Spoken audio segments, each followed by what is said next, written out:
Number two. Oh, you want? All right. I guess this is a bedside chat. What? No. Well, technically, we are in the bed. Yeah. But we're chatting. Uh-huh. But it's not like sexual. No, it's not. How you so? So you right. don't want to address the elephant? Allow me to introduce myself. My name is Q. T. I'm Q to the T. Q. T. I'm Q to the T. I'm JB, man. And he right here. He's my man. He's J. B. And we're J. B. and Q. T. Word. Oh my goodness. I'm gonna say it now. Okay. If you haven't noticed already, we are DSU from DSU. DSU. The QT is an alumni currently, and I am a senior at Delaware State University, the illustrious Delaware State University. Gotta quote her real quick. Yeah. HBCU life. We're not just black love. We HBCU black love. Okay. So, what are we starting out with?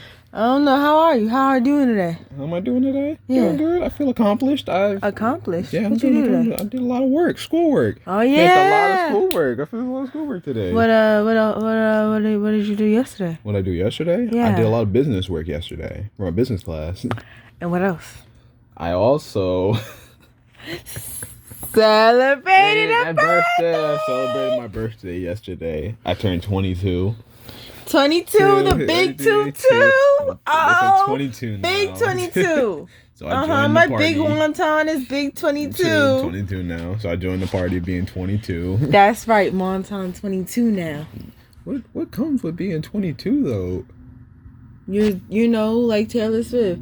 I don't know about you, but I'm feeling 22. What does that mean? She wants to feel younger. What do you mean? Everything will be alright if we keep it next to you. I feel like she just put that in there to rhyme. No, she wanted to feel 22. I know it's me feeling 22. I mean, like when you hit 21, you could drink, you could do all these different things. 22, it's just like, what do you do? When you're 20, you enter the dub club. You have 18, you're legal. Nasty 19. Oh, then God.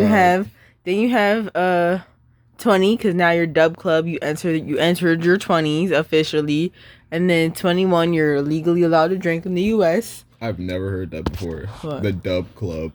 Everybody be like, I'm a dub now. I'm a dub now. Dub I think club. That's you guys. We don't do that in the South. We don't do that down where we are. We don't call it dub club. I saw people in DSU doing that. I don't know if they were New York and DSUers though. Oh, they don't call it dub club. You know how when I was in college, I like to reject anything New York. So I don't know, but it was dub club. Then you have big 21. And then you have 22. I don't know. They call it deuce deuce. Then you have 23. Yeah, no, I definitely don't hear that from anywhere else. 23, I think it's called the Jordan year because Jordan wore 23. Yeah, he wore 23. And then, rest in peace, we have Kobe because of 24. And then you have 25, but, everybody's like, it's a midlife crisis. All that's recent because of sports. Then you have midlife crisis, which is 25. I remember I had a midlife crisis when I was 15. What?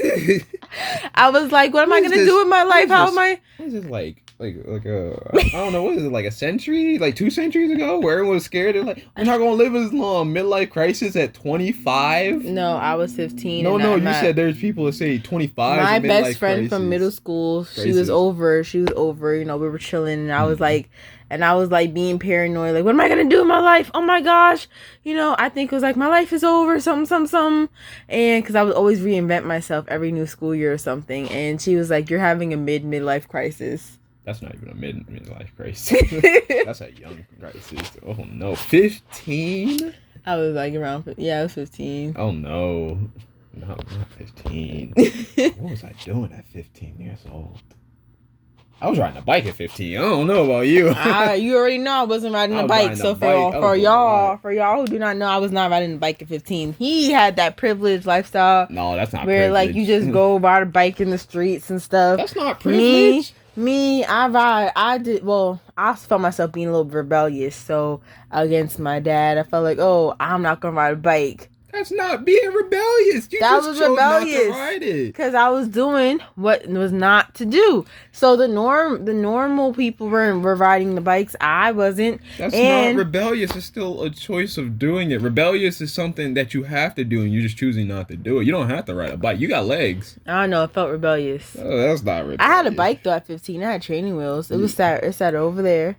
In this room over there. Yeah, he got it for free. Wheels. He got it for free. My stepdad had got it for free from somebody, and he brought it upstairs. He said, "Oh, okay, we can teach him how to ride the bike." I had a bike, but I never rode it. And then now I just sort of like I have sporadically learned to ride a bike from my boyfriend right here, my man right here, and my dad like from like the city bikes in New York.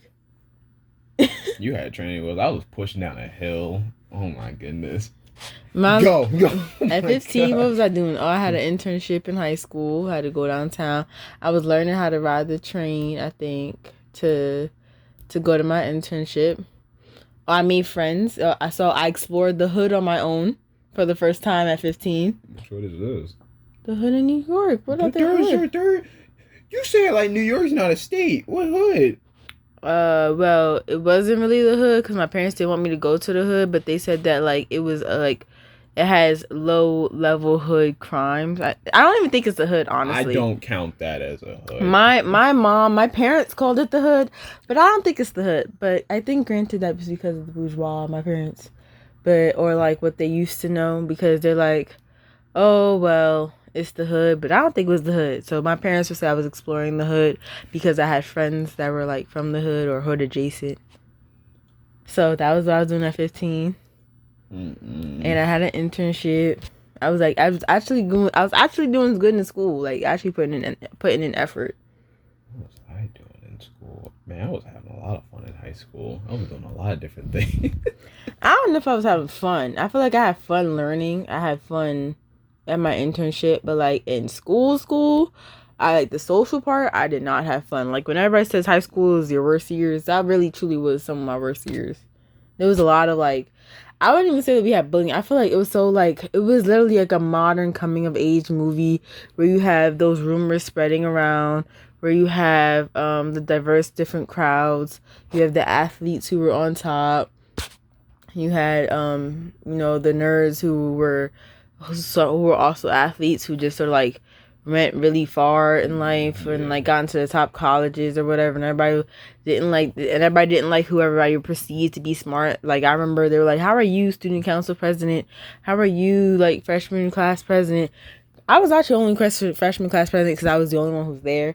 I was student president because I was actually voted and appointed to that role, but nobody truly wanted to be in. But let me tell you, when I was graduating, people wanted to get on student council because they did not like me. They were like, it doesn't make any sense why you're in this role. Oh God, so jealousy. They were mad that I was in the role because I had put in the effort to make sure I was still in that role. So nobody wanted to step up, but they were jealous you were They did not want to step up until the very end. That's very interesting. That's not good. To say, because they were like, it doesn't make any sense that I was in that role. Why? Because they're like, well, I'm not popular. I'm too smart. I don't have, I didn't look as I had began to transition from having straight hair, to having, my afro wasn't as prevalent, but to having like, to just going natural. Yeah. People didn't like that I had the long hair and they didn't have long hair themselves. Or they didn't like that. They were like, oh, well, how do you have a boyfriend and I don't have a boyfriend? Like, a lot of people just say, it was various different things. Mm-hmm. People just like, oh, well, you're too smart. Or remember I told you that they were mad because the way I spoke, they were like, I comprehend too quickly. They were mad that I learned faster than they did in certain subjects. Yeah. Most subjects, they were mad that I learned or comprehended faster. They were mad that, so a lot of people actually started putting in the effort because they wanted to try and beat me. Well, then again, school is a competition. School truly is a competition. I don't think we had anything like that. You're still in the competition now. Yeah, but it's not really as prevalent right now as it is in high school. High school is more of a hunting ground than it is in college. It's a hunting ground because you're hunting to get to the best college. And depending if you want to go to college. It's not even if you want to go to college. It's about the bragging rights that you got into college. You could literally not. I would say more so, well, from where I come from, there's no really big bragging rights for college. They don't care about that. They care about what you do coming out of college. They don't care if you go. I think, you're really a different situation. Of course, situations are different all over the state. So, like, comment below. What do you guys do in your state? Like, how was high school for you coming out of it? Were you concerned about what you're doing out of college or just getting into college? Because I know for my high school in particular, or just for the different high schools that I know, it was about truly, I got in. Not too many people even thought they could go to college. I know for me, I always thought I could go to college. It was like a thing. I always knew I was going to go. Always knew I was going to get in. I did not know anybody who has never been to college. I think that's what we talked about yesterday when we were talking to your aunt. Yeah, I'm very opposite. Like, I didn't know anybody in jail, and I think it was like when I was like that, it's the same thing about how you never knew you didn't see as many examples of people in college. Yeah, because we didn't really need to. A lot of people were successful without going. But for the whole high school thing, I'd say mine's the very opposite. I'd say where you guys, there was a lot of jealousy and people were more so, what are you, stereotypes? For like jocks and nerds and different things, like categorization. For us, we didn't really use that. It was more of coming of age. People were trying to wipe that out of our high school. Like, when I was in the cafeteria and then you got your jocks, you got your nerds, you got your all that. A lot of people were more accepting and they just separated. They're like, yeah, we're not gonna do that anymore. Like, anyone could be anybody. Like, you got the people who were very popular, who were still hated and fell to the bottom even though they were popular. Whereas the person who wasn't known by anybody was doing really well, and everyone loved that person. But I think looking back on it now, I can recognize the stereotypes. But I think when I was in it, I could not recognize stereotypes. I had said, we didn't really operate like that. But I'm not going to lie and say that we did not have popular crowds in every class. Oh, we definitely did have popular crowds. Yeah, even if you realize it or not, there were still popular people. I think that's just something that you cannot get around. Just like in culture, you can't get around having something or whatever of parts of the culture popularized. You can't get around having popular groups of people in a setting like school. Well, yeah, it's because a lot of people actually excel in a lot of things that make them popular. I think the beginning of celebrity culture starts in school because you have your influencer culture starts in school because you have the low level people, not low level, but like public figures, like you're like, or you celebrate your popular kids like celebrities or your public figures and influencers. I would say it might start before that, probably in your neighborhood or home. It can start. I guess if your neighborhood is like, maybe if like your neighborhood is like yours, which I guess most of the country is, because I guess a neighborhood like mine, I basically had grown up in a small town, so it's like everybody knew each other's business, and most people who were in this small town, we grew up together. Like all the kids were raised together, so there's a group of boys who have been friends since pre-K. And they went to different colleges. They went to different high schools, but they have been friends since pre-K. So they would literally always check in, and it's most of that. And it's like that for most of the neighborhood. Even no matter what you did, you've been together since pre-K. You've been together since you were a teenager, and you are still together to this day. Like you have 10-year, 20-year friendships, and you're already 23. So, or basically maybe 25, and I think that's like I don't think that happens as much anymore. No. I would say from where I visited, no, it doesn't happen often. And you visited a lot more places domestically than I have. I've visited a lot of places. I have visited a lot of places out of the country, but he has visited a lot more places domestically. I would say... Sorry to cut you off. No, keep going. I'm sorry. You want it? I would say more so it's Midwest that more of that happens. It's some like little pockets of it here and there that have what you guys have, but it's more Midwest that I've got, because I found in Iowa that you see a lot of that. A little bit in Colorado, a little bit in is Indiana? Is it Indiana Midwest? You count that as Midwest? Yeah, that's Midwest, because I know Chicago, and that's close. You said that's close to Chicago. Yeah, it's close to Chicago. It's so you said that's where y'all visited. Yeah, it's right next door. Yeah, so yeah, I'd say it's more Midwest that I've gotten that sort of feel. And for some, like, what's the word? Context? Yeah, for some context for everybody. In my city, from where I come from, I grew up in the largest city in Delaware, Wilmington. a lot of people don't grow up together. A lot of people move schools, move neighborhoods. A lot of people actually move out of Delaware to go other places if you were born in Delaware. And a lot of people from different states come up to Delaware. So it's a lot of mixing and matching. Which that I would say we had a lot of people more so international students. So basically we are international. We're like anybody from West Africa, most likely, not generalizing, but I'm not trying to generalize or just call out different group of people. This was just what happened in my school or my area, or the high schools that were in my area, or the neighborhoods that were in my area, which we had. Again, this is only my area that I'm speaking to, which was we had the three, Nigeria, Ghana, and I think it wasn't Liberia.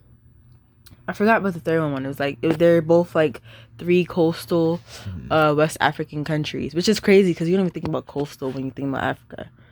You don't, but you know how many countries are coastal when it comes to Africa, on top of the fact that Africa, I would say I do. I think there's a lot. Well, then again, I like geography. Yeah, but I'm talking about what's popularized in like modern culture. We don't see that there's a lot of Well, yeah, we don't see a lot of countries over here in America. You don't see that very often. They don't highlight a lot of different countries. America doesn't have too many countries. I feel like it's more so South America than North America. North America is literally 3 countries. Yeah, I meant by seeing other countries, like that's what I'm saying in the media. Yeah, in the media, we don't. When we talk about Africa as a continent, we don't talk about the fact that coastal countries, because most of the time when we talk about coastal, we talk about east and west side of north of the United States. Yeah.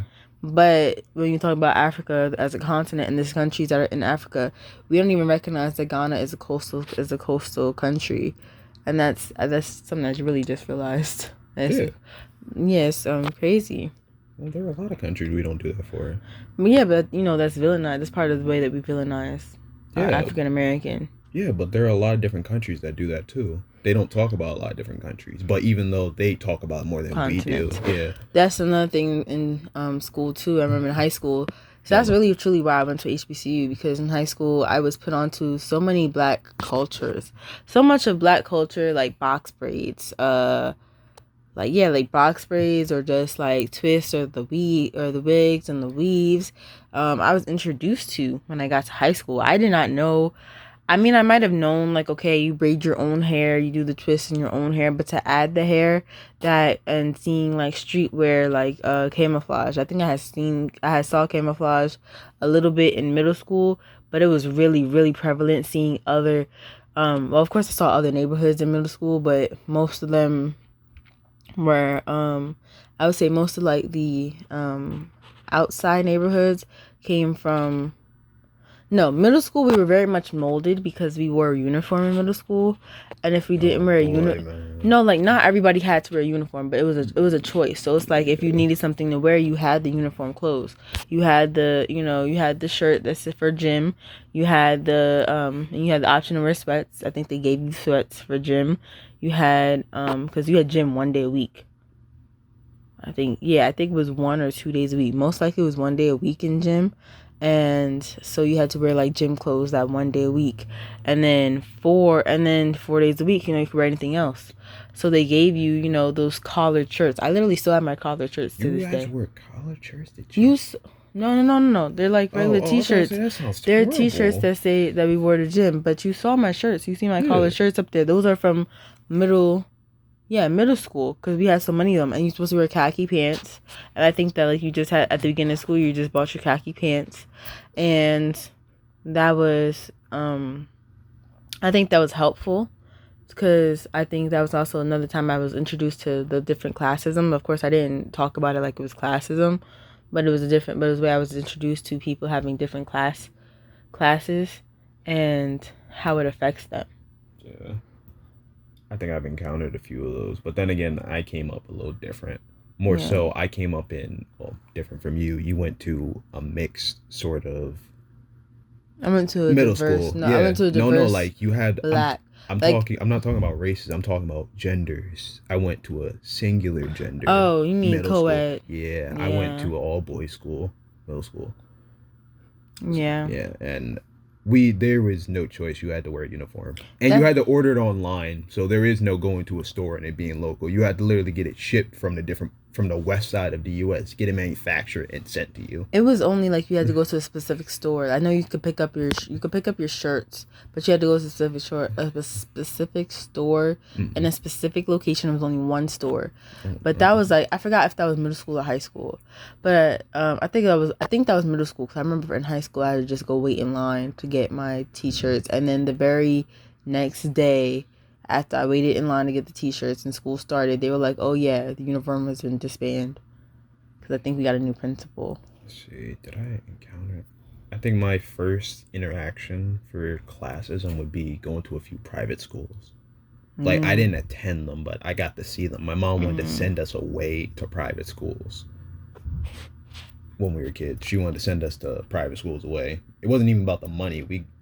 Yeah, but usually they have better education. Remember, I was talking. So, one of my passions is learning about equal education, and we often learn about Plessy versus Ferguson, and how it opened the doors for us to go to school with other races. Us Black people to go to school with other races, but oftentimes we don't talk about the other ways that high school or that school itself can truly be affected through classism, because we talk about racism, and how racism just is the only thing that truly plays a part in what goes on in school.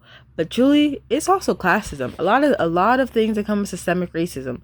Classism is one of them, and classism is, I think, is over systemic racism. Classism and systemic racism literally work hand in hand. They're twins when it comes to the educational department.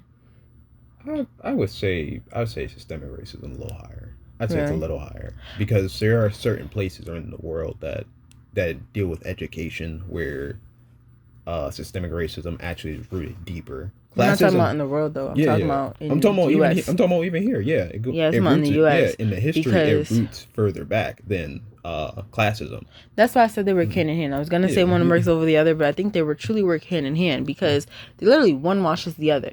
Because when you come to classism, it's however much money you have and however much money the neighborhood surrounds the school. So for example, I think New York City may not be the greatest example, because of New York City has a diverse group of students, or the group of students could be literally one race or majority one race, and they won't give as much money to those schools, because most of the time in the outer boroughs, if that school has one race, then the surrounding residential area sort of has one race also, which means they're only bringing in a certain amount of money, or their demographic again reads that one race, so they don't want to give too many resources to that school. But you have the schools like I would say that are white majority, who get different perks, like they get lesser restrictions when it comes to the metal detectors. They may not even have to go through the metal detectors. They may have it, but it's like, just go, because you're in Manhattan, or because of the building that you have. Because again, like I told you, a lot of downtown New York City, which is what most people see on TV, is white, like in the white residential areas. So that residential area also plays a part into how much resources that the school gets. Oh yeah, then again, they have more marketing. What? Downtown. Marketability. The schools don't have marketing. No, I said the area does. I didn't say the schools. Yeah, but they have more marketing. But so it plays a part into the school, but the education overall is just totally trash. Oh yeah, definitely. Because I don't even think it's any fault to the teacher, but I think it's also fault to the resources. And I think that's where systemic racism comes in, because of I think my grandmother was telling me about how teachers were not allowed, or I think teachers ended up moving when integration came. Oh yeah, teachers. So when integration started in the school system, they had black schools, they had white schools. They weren't allowed to. The black teachers were not allowed to go to the white schools to teach. Yeah, they weren't. So the black teachers couldn't be transferred over to the white schools when the integration happened. Yeah. So it sort of like hurt us in a way, because that's why the black teachers couldn't relate to the students, and now there's a big call for teachers. Also, it's not just teachers. It was a lot of faculty. It also had to go with janitors, administrators. Actually, They actually go to even the bus drivers, they weren't allowed to drop them off, which is pretty funny because we actually see in some history where you see in some white schools, you actually see black bus drivers actually getting jumped by white kids, and that's okay by police, and then they still have to drive them and then go home and then talk like nothing actually happened. That really fucked with some. This is truly how we speak. These are literally our conversations with each other. Like, we had this conversation in my high school in a civics econ class where he actually showed us pictures of this happening because his great grandfather, my Italian teacher, actually watched this happen. He said it was terrible, and he got pictures of it. I'm like, wow, that's horrible, and he kept it for history. See, that's interesting. And I think that's just like, it's so crazy that we both had two different educational systems, but we both were sort of brought to the same place at DSU. It's like your what is it called? I would say grade school. I know, is that foreman education or grade? I forgot what it's called. But your grade school education was way more intense, or you learned way more than I did. Like you had to focus on learning. I had to focus on passing tests. But you froze. And so it's like after you pass the test, forget the information you learned. But with you remember the information that you learned, like how we had that conversation about the war, which war was bad, which war was worse, and it was taken out of context by your cousin, because she thought we were talking about religion being bad, but we truly were talking about which war had more of an effect on history. Technically, if you really think about it, a lot of wars were they were started by religion. Yeah. A lot of them were more so. If you don't want to make the point that they were started, more so they were influenced by religion, because a lot of people don't understand that America is deeply rooted in Christianity, which is pretty scary because Christianity actually has a lot of different parts. They don't know which part it came from, but they're just like, it's rooted in a lot, even though we weren't the first one to start it. But I mean, so you finally finished your first week of classes. Yeah. As a senior. And I remember my first week of classes as a senior. Of course, I did not know we were going to be hit with the, worldly threat. World threat. Before you get into that, let me say my experience of college. Let me give you guys a timeline. So my college experience, she's going to be like, oh my gosh, wow. Like, this is how sad it is right now. It was fun. It really was. But I think, you were more affected than I was. I was more affected. I would say also that other person was affected. She was affected too. A lot. Oh, yeah, she did not get the full experience either. I got full freshman year. Mm-hmm. About a few months into sophomore year. Pandemic. Rest online. Done. Junior year, fully online. Fully online. This year. Wait, was it junior year? Yeah, it was junior year. I was fully online. Yeah, it was. I was fully online. You had sophomore year fall semester. Yeah, I had fall semester. Because didn't I need you as a sophomore year? Yeah, I said I had part of. Oh, so you basically had 3 quarters sophomore year. Yeah, and then boom. And then pandemic. Yeah. And then what happened, mate? That was junior year? It wasn't fully sophomore year. I mean, it wasn't 3 quarters of it because we got kicked out in the middle of it. Yeah, because I remember my dad had to come in the middle of the semester to come get me and my stuff, and we had to leave. Yeah, we had to leave. Because your freshman year was fall 2018. Yeah, because I know spring 2019. I know that happened. What? The spring break thing that we were gonna go on, and before that, we all got kicked out. Yeah, we did. That was your junior year. No, it wasn't. It was before that because we were going to leave for Baltimore. We were going to go to Baltimore. No, you were going to Ocean City. Yeah, we were going to Ocean City. And that wasn't junior year. That was sophomore year because I was leaving with them to go somewhere. Okay. We were kicked off twice. Because I remember it was fall. Because I remember my sophomore year was your freshman year. Yeah. So it was freshman. It was truly fall 2018 and spring 2019. That was your freshman year. I didn't know you at all. You knew me. You didn't know. I didn't know you. No. I didn't know. Saw me, but we didn't know each other. I think we passed each other. If I say I know you, that means I've had a conversation with you, and I'm really getting to know you. I didn't know you. I knew you by name. I just knew you. Saw me. You knew me by face. I didn't know you though. You knew me by face. This is what I'm saying. You had passed me. You knew of me. You knew of me. She did not see me when I went into that dorm. Camera cut off, but I mean, come on now. That's not the only place you saw me on campus.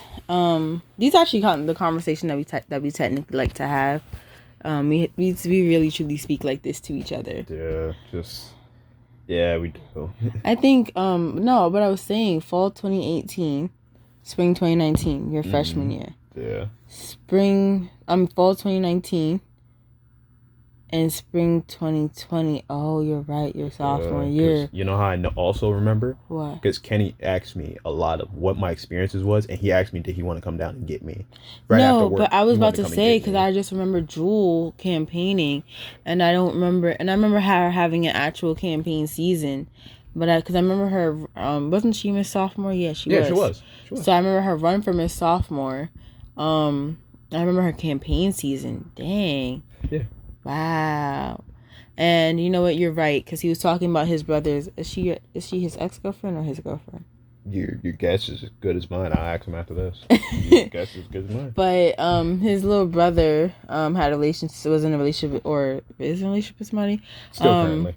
So she had a freshman year, and I think that's one of the other things. Oh, your sister too was supposed to have a freshman year. She was supposed to. But they were supposed to have their freshman year, so all those people did not have a freshman year. They did not. Me, I did not have a graduation. Like, I had a graduation months later, but normally my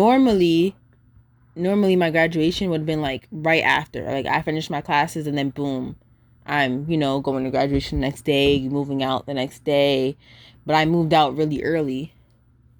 And I mean, granted, my matriculation, he had a 4-year matriculation. My matriculation was on 3 years, 3.5 years.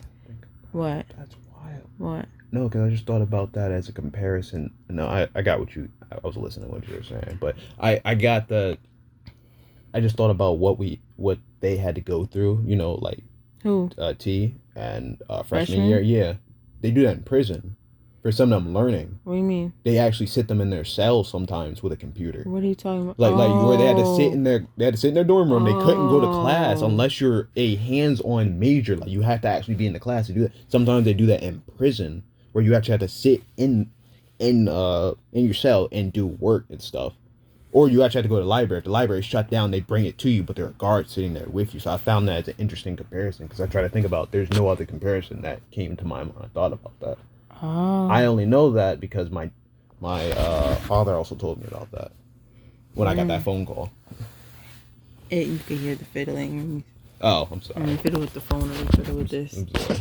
But dang, you're right. That's crazy. I really thought about that. How often are school really truly compared to jail? Oh, so often. Like, look at how often we compared my high school experience in New York City to jail. Because of the metal detector experiences alone and having to befriend a security guard in order just to get basic needs. I also had to learn about the prison school to prison pipeline. Yeah, I didn't learn about that until I came up here. Like I'd never heard of that before. Even in my school, no one ever talks about that. Yeah, because there's a school to prison pipeline where they truly funnel kids. Because it's like, we may call kids delinquents as a joke, but it's like when we suspend them and they're in an at-home suspension. They don't have anything to do. So they basically, they literally sit there and then they get recruited by gangs and then they get recruited by, I guess, the streets or like the problematic. Or they actually get attacked by random organizations. Or yeah, the problematic parts of the hood. And that's when it's not even just the hood. You can actually go in the wrong suburb and get snatched up and attacked by people. I actually know that from a suburb in North Star. In Delaware. It's at the top of Delaware. I think top left of Delaware. It was a problem that some kid got snatched. It was a girl. She got snatched in the neighborhood by a KKK member. And I think, oh wow. Yeah, she got snatched. So I think it's just like, dang, that was like the wrong segue I was trying to get. I was trying to ask you about. No, I was like trying to get you to talk about like your school. Like how was this first week for you? Like my first week was. Did you feel like it was prison? I guess. No, I did. My first week, I would say it's pretty seamless, but I will also say it felt like I was missing a class because I also had technical problems. Not so much like technical problems with the computer, more so technical problems as in, I got to get transferred into another class. One class that no one told me about started later in the semester. Like, a lot of people have classes where it goes all throughout the semester, but now we have sort of hybrid accelerated classes. But they were actually doing accelerated classes before everything hit. Yeah. It's just sort of like now I think it's harder to keep track of it. Yeah. and a lot of professors aren't reaching out. I'm not saying they're not, but it's a lot of different professors not reaching out. Like this one I have, she didn't reach out to anybody. Like my advisor got me the emails for all my classmates because I asked. You mean your TV class? No, not even a TV class. I was talking about your PR class. It was my PR and my global societies class. But your PR, but granted, your PR class, you know the professor. Yeah, I do know. I know the professor because we were in the same department. We met sort of in the same department. We met through our friend who was also in the same department. Yeah. So I know the professor he's talking about, and it was really cool. Again, you go to HBCU, you're sort of like in a small family, and your professors truly know you. They can call you out when something's wrong. Oh, and don't get it twisted. My class yesterday, that professor definitely called me out. I was the first person that professor knew. Joa, I'm like, oh man. When he finished his class, I even said hello, and then the professor was so excited to see me, see my face. She couldn't really see my face because of the overexposure from the light, but the setup area. But she knew who it was. She was like, oh, Quincy, oh my gosh, and of course it was like that dreaded question, what are you doing now? And I feel like it's the two dreaded questions people don't want to hear. So in your position, nobody wants to hear what are you planning to do next? And I wonder, like, I don't want to ask you that question, but it's like, what are you doing next? What are you doing next? Yeah, what are you doing next? What am I doing next? I feel like we should change the way that no, question. But what are you truly answer it? I am going to answer. I'm just saying, like, okay, I'm gonna hit on that after I answer the question. More so, for now, it's more so building connections into what I want to do, because my area is more connections rather than, it's still skill, but it's more so connections. Get your internship into a studio. If you want to start your own studio, you need like funding. You need an area. You don't even need if you don't even need a lot of money. It literally takes one great project. Yeah, one great project. Yeah, it's finance. It takes one great film, and you shoot. I don't even think you need a studio. Yeah, you don't need it. I think you may need a crew though, but you may need a crew, or you could just do it truly on your own. You can do it on your own, but it takes, I would say, more so coordination. That's a big thing. Like, you have to, like, you can make a movie on your own, but coordination as in, if you're doing it by yourself and there are no actors, like you got some films where it's nature and all these different things, you have to actually coordinate with times and make a schedule for yourself. And if you're working with actors, you know how finicky actors can be. So look at how that just plays like a role into what you do in school though. Yeah. Like, you have to make a schedule for yourself being at home now. You do. So would you still go to HBCU though? Like, being online, would you still go to HBCU? But I'm still going. Like, would you still go to HBCU or no? More so, I'd say, I don't know. That's a hard sell, because you guys got her sort of comment below. My comment below. What do you hear about HBCUs? Like, when people say you should go to a HBCU, why? What do you hear? No. I want to say this, like, because this plays into what I'm weighing on it. Why would you go, or what do you hear? Because what I hear a lot is you go there for the experience. You don't really go there. You go there to learn, but you more so learn through experience rather than just learning on its own. But when you take that part out, it's sort of like a little trump of what you heard, and it sort of like weighs it. Now, take out that anyone who goes to an HBCU is in your ear, or anybody who goes to any other school is not in your ear. Now, go off that information that it's experience a lot. That's why you should go. Now the experience is cut, what weighs it in the HBCU's favor? Like, why would you go? The connections. Like, yeah. Like, I say, like, for also graduating. Yeah. Like, if I had made the choice all over again, and I was online for, like, until this is over, I would still go to HBCU simply because it also furthers Black history. So my degree wouldn't come from, a PWI. And it wouldn't be like, oh, well, you just gave this PWI so much money and so much credit. So now whatever I go on to do next, it's like the PWI gets to take credit for it. You got to also remember that's a woke mindset. Not most people are like that. That's a little different. Yeah, that is a little different. Because I'm like, yeah, that is true, but not everybody's like that. Because a lot of kids don't go to HBCUs. But... Oh, yeah, my question. Yeah. Damn. What are you doing next? No, you were gonna say you were gonna say how. So what are we gonna say about like what are you doing next? Oh, what am I doing next? Oh, you gonna try and put me on the spot on camera? I'm not. No, Yes, I'm saying how. No, I'm saying. Luckily, you're in your first. You're only in your first week. You're not. You haven't truly been asked that question. But I've been asked that question all year round. Really? All 4 years. Even this year I've been asked by my mom. Oh, I thought you were gonna be. I thought you were gonna say by my family because of how my family is. No, you guys are just very direct about it because you guys have degrees. You guys do all these different things. No, my family asks because they've not been to college. So it's more so about. I think your family is asking more so about out of curiosity. My family asks more so, or people around me ask out of like. We're like, oh, okay, connections I could put you on, or we know different things. We've been in different situations. Like my parents have been in the college life before. They never were on campus. So that was a very new experience for them to live vicariously through me to be on campus. But they've all have their degrees. My dad has a master's. My dad doesn't just have a master's. He actually has an MBA. My mom has a BS. My Sean and my grandmother has 2 master's degrees, and I think my grandfather has a bachelor's degree. So I think I did not know. And then of course my aunts and uncles, they have degrees also. One of them might have a master's. I think they all have masters on my dad's side. So I say it also weighs in on me too. Why? Because that question also comes with a lot of doubts. Because more so, you had the choice of not going if you didn't want to. College? Yeah. But also, your family. No, it didn't. I had to go.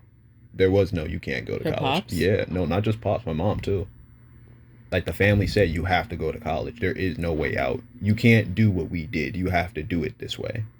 Oh, yeah. Making it. I think that's the thing. Making it out, I guess, because you had to make it out the hood. For me, I didn't have to make it out anywhere. I just had to.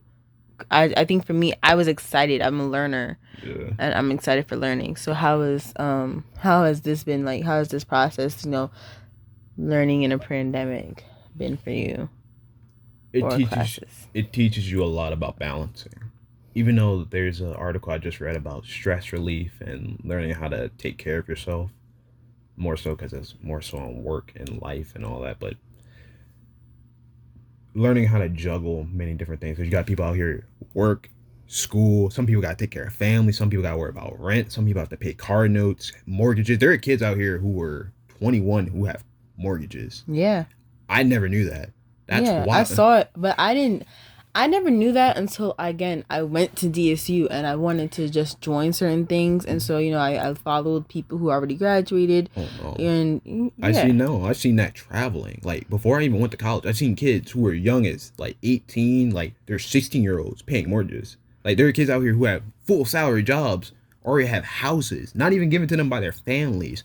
More so because they started at a young age working under a table and then made their way up in a company and now have houses. And I found that out. I found out people have houses because I was, like I said, I was so young, and I was at DSU, and I was like, oh, this is so cool. And so this one girl, she posted, and that she's a DSU alum, and she bought her first home at 22. And I was like, okay, she could do it, I could do it. And I think I never truly was a she could do it, I could do it person, because I was the she could do it. I was never the I could do it because they did it. I was always, I'm the she. I'm not the I. If that makes sense. Yeah. Like, I was always the person that people looked at like, oh, she could do it, I could do it. Even if I didn't know it, I knew that I was the person starting things, never truly the person that was trying to go after what somebody else has already done. I was always the person trying to innovate, whether it was just like, oh, I want to I want to dress a little bit different. I want to have a different thought. I think I just always knew that. I say it influenced you a little bit too. What? I wouldn't say it really drove you, but I'd say it influenced the other side of that argument. What?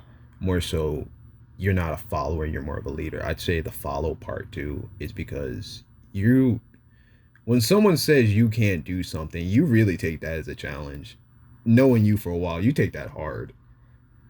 like watching you, some of your family, and then some like outside, like my family too, when they say, "No, you can't do something." No, no, no. Well, explain that. I feel like You challenge that our hard. viewers are not gonna know that. What you mean? I can't say certain names Well, it's up to because you. no, because some of them are young. I can't say certain names. No, so Yeah. say what you mean. Like you just say like their title, like their cousin. I would say more so. What's a good example? Like my cousin or like this. I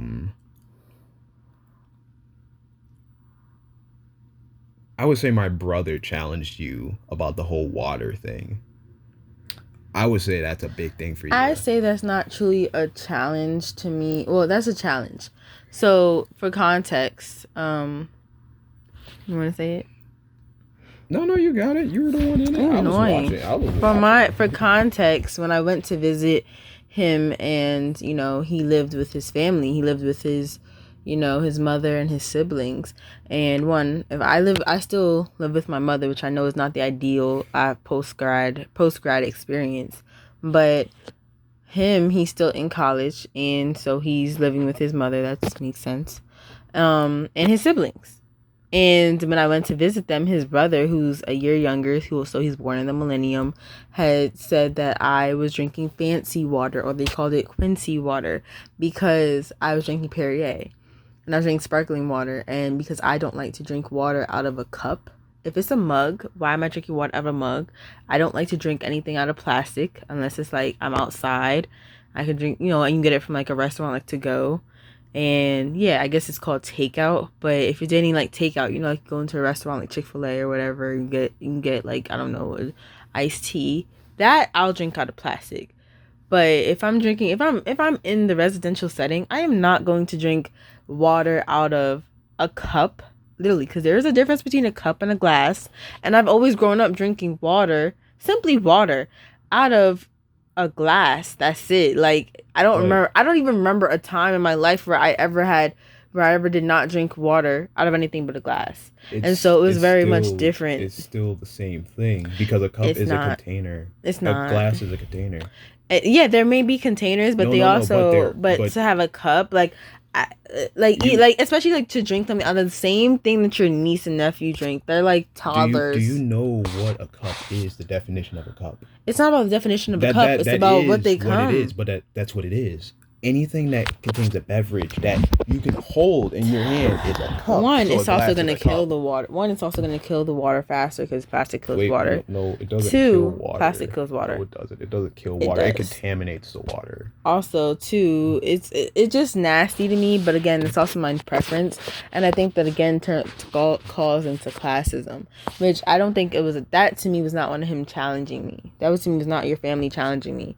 Because again, I think that was just more so like I was laughing at the classist barriers that come with everything and the classist traditions, because I'm being called bourgeois. Is that the battery? Am I bugging? Oh, so I've been called bourgeoisie. I've been called part of the bourgeois. I guess black bourgeois, and I have been, I guess, struggling with that since middle school. I don't think it was high school. I would say middle school. So since I was about 10 years old, and I'm 22 now, for the last 12 years, I've been struggling with, fitting in with people, I guess, from the hood. Not to say they're bad, but truly just fitting in with people who happen to be from the hood. I'm not seeking them out because they're from the hood, but I just meet people who happen to be from the hood. And when we speak, or when our backgrounds sort of clash, it's because of, I guess, my bourgeois upbringing. And most of the time it's crazy because people end up trying to achieve for themselves what they put me down for being raised as. So, and that's not even anything to your family. It's more so just something I've been dealing with. And I feel like at times I try to bring myself down to the standard of somebody who is from the hood or who's not raised bourgeois in a bourgeois manner, because they normally isolate me and make me up to be the bad guy for what my parents had provided for me, and I had no true say in. Like, I couldn't call it out for being different. I didn't know it was different. Dang, I lost the word. What? It was a form of shoot, I lost the word. It's not bartering. It's a form of. Keep going. I lost the word. I lost the word. Truly, this is truly not even what I was going to try and talk about today. But yeah, it was I really like that word. What? I was talking about how bourgeois. Yeah, it was about. It's not bargaining. Marxist. Marxist. It's not Marxist. Even though they do that a lot in the Marxist community, it's more so. Yeah, because technically you would have been part of the proletariat. No, it's where you give up something to appease somebody. Oh, dang. That word is escaping me now. Yeah, it's where you give up something to appease somebody. People to be pleasing? on a... No, not people please. It plays in a compromise? Compromise. There it is. You got to compromise something to be able to, like, work with somebody. You had to compromise some of your... I did, and I had to compromise a lot. I would say, because for me, it's about clean eating, and it definitely was a food desert. I say what a point where it was challenged was your cousin saying they did not want to go to college, not because of any sort of calculated thought, like, oh, I don't need college, I could just go on and do blah blah blah. No plan, just because they did not believe in themselves enough to think that they were valuable enough to go to college. Which one? The youngest one? Yes. Oh, yeah, that's true. And that was different to me, because it's like in this day and age, you don't believe in yourself enough to go to college. And I think that's something that we talked about, where it's like, you have to uplift the child, and that child has the very opposite of being uplifted. They were very much degraded. No, not more degraded. Separated. I would say more so. He barely ever got to see his family. His siblings are the only ones he got. But his siblings were the ones that were saying something. But they were the ones that are isolating him. Yeah, but they were in the same situation as him. But the siblings still see themselves in college. Literally, all three of them that are older than them. You met the recent thems. We're talking about the ones that came up. But that's what I'm saying. He's the youngest that didn't. But get still, that in same his thing. recent, in that same year that I was with you, and that I had the chance to observe him, that person. Was very much, I would say, I don't even think degraded is the right word, but it's more so about being brought down, or like, the person that he looks up to, his sibling, his next high sibling, right before him, had put him down a lot, and had called him, just to often be called the word stupid, by somebody that you value so much, that plays a part into it. So then he literally said that was the reason, that because that particular person had called them stupid, the next sibling, like their sibling that they look up to, had called them stupid for so many times. They're like, oh, that's the reason that they don't believe that they're good enough for college. Not because of anything else, but simply because that person that they look up to said that they're not good enough for school. They're technically in grade school right now. And if they're saying they're not good enough for school, that they're not smart right now, they're also saying, so in his mind, or in that person's mind, they're like, yeah, I'm not good enough for college. Yeah, but you also got to realize it starts as you're a kid. Because they had the same thing too. They didn't have igniters. Like the oldest one, he was the one who took care of them, and his parents were gone. Okay, but you're missing the point. No. I'm understanding what you're talking about. I'm talking about even. But we're not. No, because we don't want to say their whole story on camera. No, I'm not saying their whole story. I'm giving a generalization. He went through the same thing as. But him. I think again, you're missing the point of what I'm trying to say. I'm trying to say that in the same sense, that was my cult. That was a more example of my culture. I would say culture shock. That was an example of somebody challenging me, because it's like, okay, where I guess in my lifetime, the hood truly challenged me. Yeah, that was an example of the hood truly challenging me, because it's like they did not really truly believe in themselves. I think I've been challenged by food. I wouldn't say they challenged you. They challenged themselves. I wouldn't say they challenged you. I think that was a challenge to me, because it felt like... What? That wasn't a challenge. You just jumped into that. Because I know I was already having the conversation. It was me and somebody else who was also outside of the group. They were not your family member, but they were not your true, I guess, family member, but they were like an extended family member, because they had been with, your sibling for so long. And and me and her were both in agreement that they should believe in themselves and that they could go to college. and that this particular cousin of yours could go to college. And this particular cousin, y'all, is 13, by the way. And so, yeah. And so that was like a very important thing because she's 18, I was 21, and we're both like, and she was just entering college, and she wasn't even ecstatic about it. She wasn't happy about starting classes, but until she actually got to be on campus and she actually got to experience it, which again, I think what you said plays into that HBCU experience versus being online. If you're not on campus, it sort of degrades. I think even just having that 1 year or 1 semester online, like 1 semester actually on campus, or just like adjacent and being able to go to everything and participate in things that go on campus, plays a huge part. Because I know people who even left, dropped out, but at least that they had that one thing, and then they uplifted HBCU since. Yeah. I think it's like something different. So it was definitely an experience. I mean, to be down there for so much, it made me question myself, because it's like I was trying to impress people, I would say truly because of your circumstances. I wouldn't, because you have so many damn siblings. You have so many. You have 4, which is definitely a lot. That's a lot to you. That's what I'm saying. It's a lot to me because I'm an only child. I never imagined like a parent wanting to have another child out of love for like one child. So I'm like, how rude is that of a parent to the child to want to have another child? Like, you already have one. Why are you not happy with the one that you have? And then, and then I always thought, okay, they can never love you equally. And so I think I saw your mother sort of like love you equally with doing the best she can. I mean, she may have different tactics than my mother or like the type of love that I'm used to in a certain family household, but I'm also used to different classism. That also plays a part into the love that my family was able to give me. Yeah. You had a different love than I did. A lot different. Yeah. Then again, you learned a lot of different things than I did through love. But you learned a lot of different things than I did too through love, because you learned, I guess, where I saw Christmases as war zones or like as emotional warfare. You saw Christmas as like fun and happiness. Now, don't get me wrong, I saw Christmas as fun too, but that's what you did. You also had a lot of fun.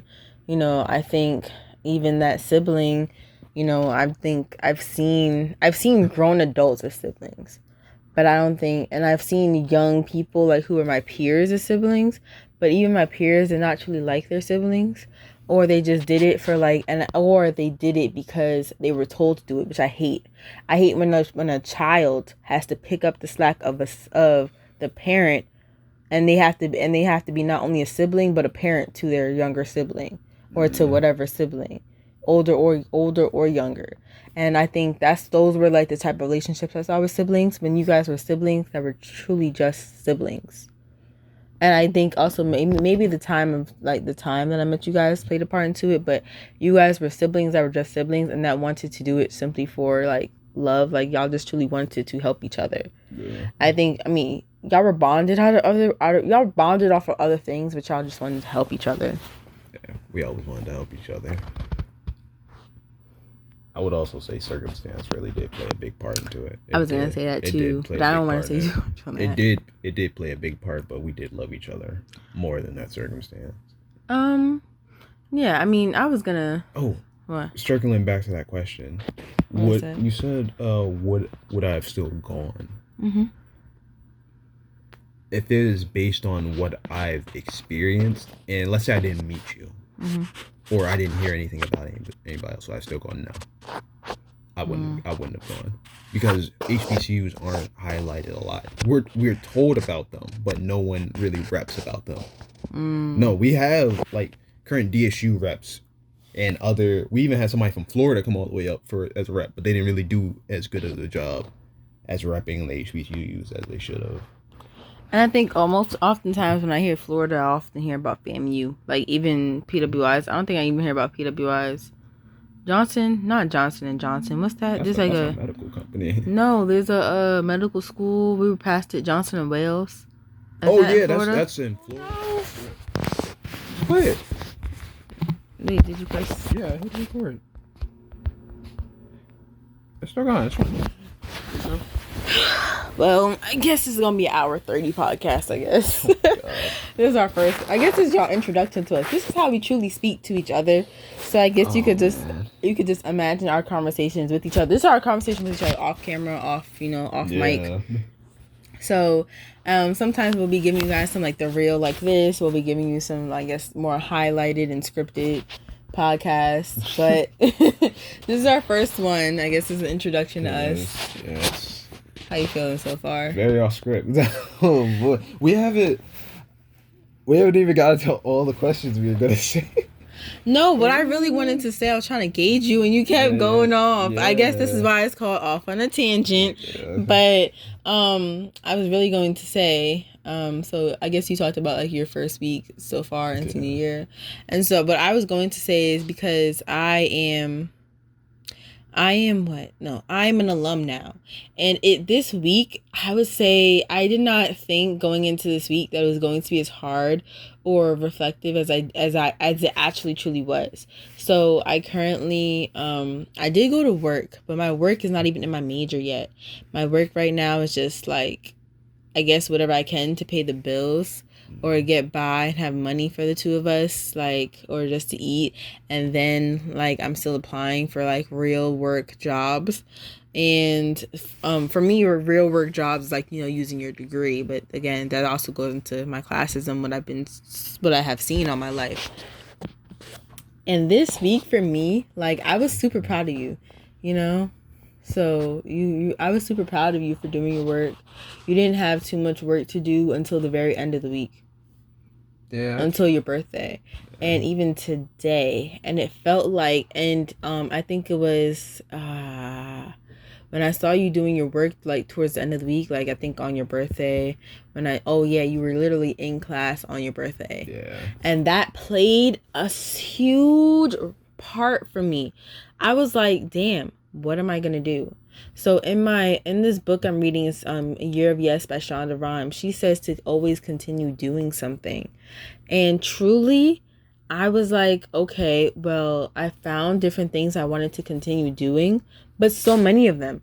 I remember when we first got together, even before everything happened, I still wanted to, I would have so many business ideas that came to mind. I just had no idea how to start them, right? Mm-hmm. And now it's about picking which one am I going to start and focus on, because that was never something I wanted to do. I always feel like I can multitask. Yeah, you need to start on one. I always feel like exactly, and they still are coming in, and I'm always a person that's trying to multitask and be Wonder Woman. And just like how there's that picture of Wonder Woman, like a woman who's in her 30s or 40s and has a child and who's starting kindergarten or whatever. And she's, I don't know, she's running her company or at the top of her company. And, she's also, I guess, a wife or just motherly duties or like household duties and whatever. So she's balancing career, motherhood, and doing whatever and keeping herself up. That is like what's painted as a picture of Wonder Woman. Like a woman that does it all. For me, a woman that does it all is being able to balance serial careers or serial entrepreneurship or serial companies. Like you're balancing one company of your own, and then you're balancing a company that somebody else owns, but like you're just at the top of that company, you're the face of it. Like I guess like Issa Rae, she's a Wonder Woman because she has her hands in so many different things, the coffee shop, her entertainment business, and she started, and it all started from like her just posting on YouTube, like scripted series. And that, or I would say, I don't know if you guys know Lavish Ruby on Instagram, on YouTube, but she's a woman that does it all. She has her hands in many different types of businesses and careers, and she still like keeps herself up. Her time, she doesn't have to spend her time doing so many different things because she literally makes money in her sleep. I think for me, that's what it was. I'm trying to prove that I could literally do everything. And I've been trying to prove that I could literally do everything since like I was a child. I would always prove I could take all the groceries upstairs in one trip that my dad didn't need to do because he's strong. I'm strong too. I could lift this up too. I think that goes back to what you said. I really do try to prove people wrong. Yeah. Because I was going to ask you, who are you trying to prove that to? I guess to me and then other people, but truly to me first. Why you? I don't know how to do that. Oh. It's just about proving I can do it. It's not about anything else but proving like, yeah, I can do this. And it just felt to me like, okay, she's like I said, Shonda says in the book, she says it's like even post grad, keep doing something. Just keep doing. And for the longest time post grad, I realized when I was at your house, mm-mm. I think I wasn't doing anything. I think I was doing to impress. Yeah, you were trying to impress. I was doing because I knew I needed to do stuff. And I still had the drive to work on my goals. It's not like I didn't have any goals to work on. I did. They were all goals of my own, but I was working on them to impress your family because it felt like they didn't have anybody who was in a situation like mine or who was like me. No. And that's what you often say. You say people who who was a college graduate. It felt like I was the only college graduate immediately around them. Yeah, because we don't value college as much. But it's not even about valuing college. Yeah, it's just more so about the representation. It felt like I had to be that representation. If you don't value college, you won't go see representation of that. Let's put it this way. If you have somebody who's in college and you don't value it as much and you don't see it as that good of light, why would you keep that person around? Even though it's that big thing, they would sort of shadow that out about that person. But let's say that's that big part of that person. That means you're Xing out that huge person. Like a huge part of that person's personality. It just for me was about trying because there's people of all different age groups around you. Yeah. He has teenagers, he has late teenagers, he has early teenagers, he has toddlers, and then he has people who are like his older, like, his mother. My mother, she's always saying I inspire her. Meanwhile, my mother already went to college, but she still says she's inspired by the little things I do, like even going on dates with myself. And so for me, it felt like a lot of pressure because it's like you have so many young people around you. The young people around me are like, because I'm the oldest cousin too, but like the young people around me, I don't even speak to my cousins. Like, and even if I did, they're like, what, 3 and 4 years younger, and then the younger ones I don't even know because I don't have the opportunity to speak to them just because of family ties. Mm-hmm. And so I'm not, my life, everybody respects, the age gaps. Mm-hmm. And I think I never truly had to impress the other people who are older than me because I could usually look up to them and ask them questions and if I did, and if they were inspired by me, it was, I guess, things outside of career. For you, I think it was like the opposite, or maybe even sort of the same, but adding the career, where you are inspiring them through your career because they didn't get to pursue it the same way that you did. I would say it's more so the opposite. They really didn't. Yeah, no, I'm saying like it's more to pursue it. Yeah, I'd say it's more so them watching, less me talking about it. Because when I go home, it's more so about them seeing what I've done rather than me talking about it. And that's like a huge deal because it's like representation matters. Yeah. And it's like you may say that, oh, well, they may not value college, but they also didn't value certain things until I said it. You said. Yeah. You said I had said, I think, about maybe clean eating and they didn't think about it. Yeah, because how many people around us do that? But that's why it felt like no matter what I did, eyes would be on me and I had to. That's because you're different in that environment. Yeah, and that's like, I already knew that it would feel like something for me, like I need to do whatever I do. Like, even if I went to do my original plans post-grad, which was to go to law school, I would be the first lawyer in my family. And it's like, what are you going to do with your law degree? Granted, I wanted to do something. I knew what I wanted to do my law degree. Just like I knew what I wanted to do once I got out of college. It's just a little bit more harder. Difficult. At this time, but because I was literally rerouting my life. My life truly got rerouted. And I just felt like there was a lot of pressure. And I think once I decided that I was not going to let the pressure of where you are in life or where everybody, or like where your siblings are and who your siblings are and your circumstances drive me and truly just drive myself as I normally did, I was going to, because I think for the longest time, from my depression to the time I left you in March 2021, like I left your neighborhood, or I left like, you know, you guys, and I came home, or I came back to my mom's house. That is when I finally started to try and work for myself and figure out and just like keep working on myself and try and just give myself as much love as I can, and just sort of keep working on my goals. And that was like hard. Yeah. Like, difficult. I don't even think it was hard. I say the hard part came in when the two incidents happened in April and May. That was hard because it was like focus on career or personal, and that's again that Wonder Woman where it came like balancing personal and career.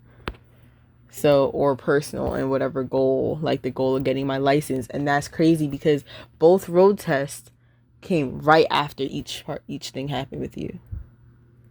It was literally like 2 days after. Yeah, so I mean, and I still went to do it because I was literally gonna be like, okay, I'm not even gonna go take my road test. I need to be there with you. Yeah, and you didn't. You tried not to listen. If I would have acted on impulse, I wouldn't have my license right now. Yeah. Then again, you are a very impulse person. I say I'm getting back to. No, I'm getting into it because I've never truly been, I think naturally Geminis, or like in my placement, are impulsive people. But I was raised by somebody who's a very calculated person, Capricorn. And my mother is very calculated. But because she's a Capricorn, so she always prepares for the worst and hopes for the best. And I think also part of my upbringing also taught me to prepare for the worst and hope for the best. So, yeah. I was raised by 3 calculating people. Yeah. I think that's really truly what I wanted to say today is like of course we truly went off on a tangent on so many different things, but I think this was really interesting to watch you. Watch me? Yeah, like watch you do your work, and it's like, what am I doing? Granted, not that I did not have it, but I was tired from working for somebody else. So today it felt very rebellious to sleep in. To sleep in. It felt like I was resting my body from mentally stressing about somebody else today. And all week basically. And I was literally going to stress about, and I think I started to stress about somebody else's business, somebody else's company today. Because I had got called into work and I said no. And that is very powerful to say no. At one point in time, I didn't want to say no. I think for most of my life, I didn't want to say no. I thought saying no in your career was just like saying no to money. Like you're saying no to happiness. You're saying no to success. But truly, if you're saying no, you're truly saying yes to yourself. Oh, wow. I think that's also one of the chapters in the book where she said no, where she learned how to say no too. Because that was a big thing for me. Yes, I'd say yes and no. I mean I see your two different sides, but I think for the most part I had looked at it from one side where it's like I looked at it from the point of view that, you know, you say no, you don't have money. You say no, you're not networking. You say no, you miss out on so much opportunity. Yeah. But truly I guess I was looking at it as a half empty. But if I'm looking at it as half full, it's like, wow, I said no, and look at the time I got to spend with you today. Instead of like being stressed out when I came home. Yeah, so because I didn't get to spend my time doing what I wanted to do for myself, for my own, you know, career ideas, project ventures or whatever. And I think it sort of made me reevaluate myself, because for the longest time I said I needed to be the breadwinner. I needed to be somebody that was example to his family, but not, and he made me realize I wasn't being a good example to him for when he crosses that finish line. Yeah. You shouldn't do that. Something. Yeah, I'm like, I got it. Jeez. Always pushy. You don't have to be that breadwinner. And I think you're starting to understand you don't have to be that breadwinner in this sort of like relationship, because of where you are in your life. Which is crazy, because I never truly thought, I always would say that you could be equal.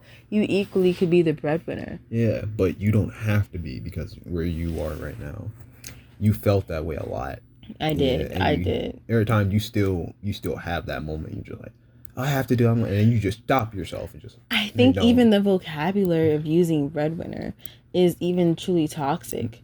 Like, I should not, like, I was always saying that I shouldn't, and not toxic to everybody, I think just toxic for us, like, because I should not have used that vocabulary word. I should have used, I would say, it's not really, like, anything, but I guess I should have just said sugar mama, because it's like, you know, I'm just, I guess, supporting one of us, like, it's just as a joke. But instead of just saying breadwinner. Those aren't good either phrase, I know both sides, I guess you get what I'm saying. They're both not good. But you get what I'm saying. It's just about, like, just like how when you see those stories of, you know, the wife or the woman supporting somebody, like the man while he's, you know, building up his empire. I think in the same sense, I thought it would be like I always wrote that whoever my significant other is would be supporting me, and while I build my empire. That was always what I seeked out in a relationship and a significant other. And I think and I always wanted to build an empire with them, like we do it together. And you're literally that significant other for me. Like you always said, we build an empire together. Like even if you have your empire, I have mine. Like we still help each other with our empires. Because you help me like with my YouTube, with ours.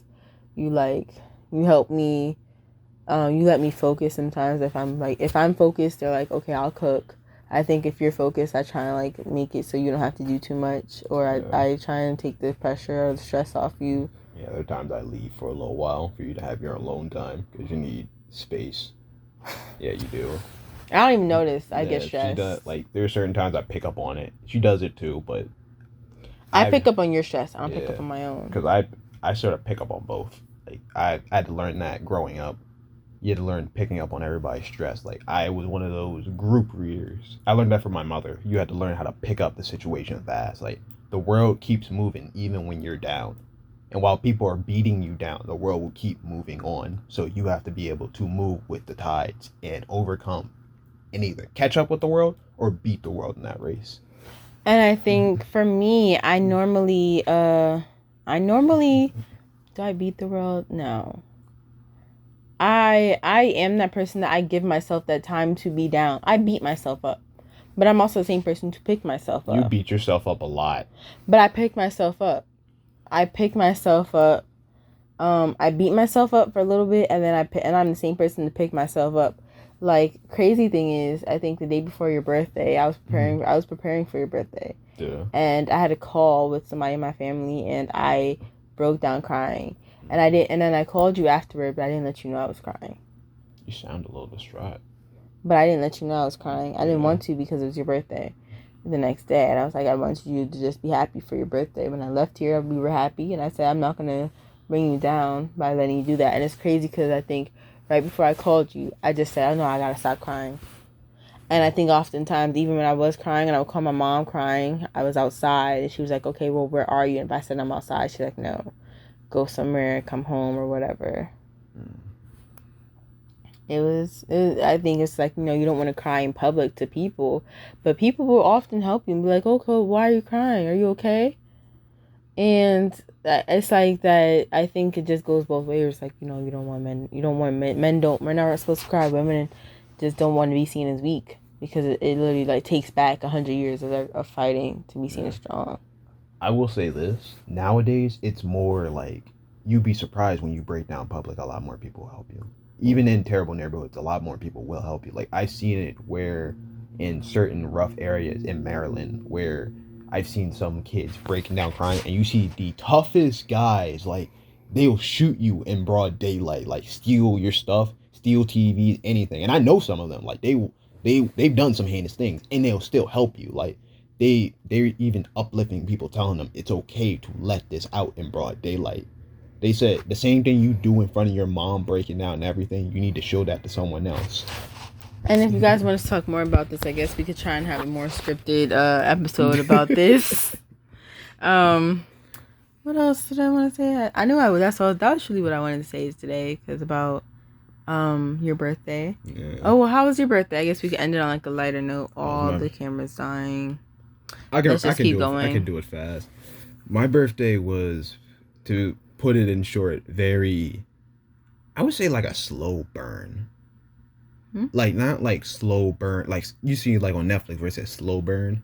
Like, it's just like a show that slowly builds up, but it takes a while. Your birthday? That's what it felt.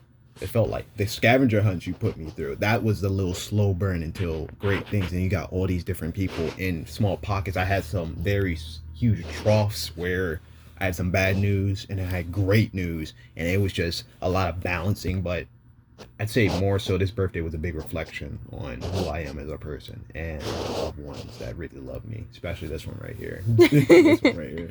I tried to give you a birthday you wanted. Yeah, and I love that because she showed me it's not, well, even though I sort of knew it, but she reinforced that idea that it's not always about the gifts. It also goes into the action of it too. Or you can have a mixture, or it can be the gift, but it can be sentimental. I don't know if she knew this or not because she didn't tell me. She knows or she might know I like mysteries, or I like to find things out. I'm a very calculated person. I like to figure things out. You're a problem solver. Yeah, I'm a really big problem solver. And she gave clues. She put clues around the entire place for me to look around and find them. I'm not gonna lie, I stopped because I got a headache at some of them, but I like that because she was challenging me. She was helping me think more because I felt like before my birthday, I sort of stopped thinking as much. Even with the injury I have, I sort of stopped thinking as much. Yeah, the concussion. I stopped thinking as much. I wouldn't say for healing. I'd say more so as in to reflect on what's going on, to slow down. It was a lot to calculate, and it started to weigh down, and I needed to ease out that pressure because it was a lot. But then she helped me reinforce that. And then I realized how much I stopped, and now I need to catch back up. It's a lot more I have to do, a lot more I got to think about, a lot more I have to process in these moments. And that was refreshing. And give you kudos for that because that was beautiful. Yes, everything. I just wanted to give you what you wanted. I thought of something different. And she got me one of the presents I don't see often, man. And they're sitting over there. Oh, his M&Ms. No. He loves dark chocolate M&Ms. Oh, man. You can roast me. I don't care, man. Dark chocolate, dudes, you need to eat dark chocolate more. If you want to see if you want to see what happened on his birthday, you can go on our YouTube channel and look at the vlog, JB and QT, and look at his birthday vlog. Yeah, man. It was... Because, he's not really... Okay. So, camera died, but... Yeah. We're back again. I don't remember what we were saying last time. We'll figure it out. So, do you want to keep going on anything else, or we were talking about your birthday, and I was gonna say, yeah, you don't like a lot of cake. No, I don't. You don't like the cake. You don't like the big. You don't like the big. What is it? Celebration. Mm-mm. Or display of celebration. You just like, okay, it's my birthday. You said you wanted to escape on your birthday. That's what you usually did. Yeah, I left a lot. I travel a lot. Like, I would travel to different states to get away from certain individuals or just to be by myself. Because you don't normally get to be by yourself. So he would leave. But I think I made it special where you didn't want to. This year you did, yeah. This year. Last year, I know you still have, like, the big, like, everything, but, I know you still have fun because of the people. Yeah. So. But it was fun nonetheless. I thought I was very nervous one night. Like, one night this week, I was so nervous that he would not have a great birthday because I thought he would be missing his siblings and everybody because he's so close to them.